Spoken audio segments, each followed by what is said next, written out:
আসসালামু আলাইকুম সুপ্রিয় সুধী। আমি এখন দাঁড়িয়ে আছি ধাতব একটি কাঠামোর মধ্যে বা একটা মেটালিক স্ট্রাকচারের নিচে। তো এই মেটালিক স্ট্রাকচারটাকে বলা হয় আর্চ।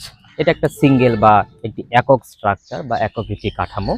তো এটি যদি আমাদের বাসাবাড়ির শুরুর দিকে থাকে অর্থাৎ গেটের মধ্যে বা প্রবেশদ্বারে যদি এটি থাকে, আমরা যদি এটিকে স্থাপন করতে পারি এবং আমরা যদি একটি লতানো জাতীয় শোভাবর্ধক উদ্ভিদ যেমন বাগানবিলাস হতে পারে বা এই ধরনের যেগুলো উদ্ভিদ রয়েছে মানে আকর্ষণীয় কালারের, সেগুলোকে যদি আমরা এই স্ট্রাকচারের মধ্যে লাগিয়ে দিই তাহলে বেয়ে বেয়ে উপরে উঠবে এবং যখন ফুল ফুটবে তখন আসলে একটি খুবই সুন্দর দৃশ্য তৈরি হয়ে যায়।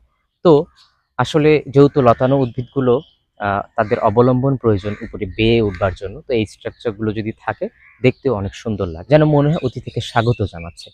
তো এই ধরনের স্ট্রাকচারগুলো যদি একসঙ্গে সারিবদ্ধভাবে অনেকগুলো লাগানো হয় তখন যে স্ট্রাকচারটি তৈরি হয় বা তখন যে কাঠামোটি তৈরি হয় সেটাকে বলা হয় পারগোলা।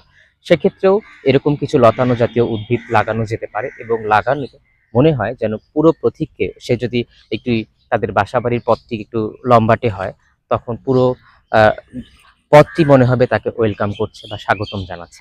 তো এই ধরনের স্ট্রাকচারগুলো সাধারণত দেখা যায় যে আমরা ল্যান্ডস্কেপ হর্টিকালচারে আমরা এটা দেখতে পাই, বিশেষ করে যেহেতু একটু হাঁটার পথ যখন থাকে তখন এই স্ট্রাকচারটি খুবই সুন্দর লাগে এবং যারা অতিথি হয়ে আসে তারাও খুব পুলকিত হন। তো সাধারণত যখন লম্বাটে স্ট্রাকচার হয় সেক্ষেত্রে কার্টেন ক্রিপার নামে এক ধরনের উদ্ভিদ রয়েছে, সেই উদ্ভিদটিও লাগানো যেতে পারে। সেটি একটি শোভাবর্ধক উদ্ভিদ এবং চারিদিকে ঝুলে থাকে, দেখে মনে হয় যেন অতিথিকে ওয়েলকাম করছে।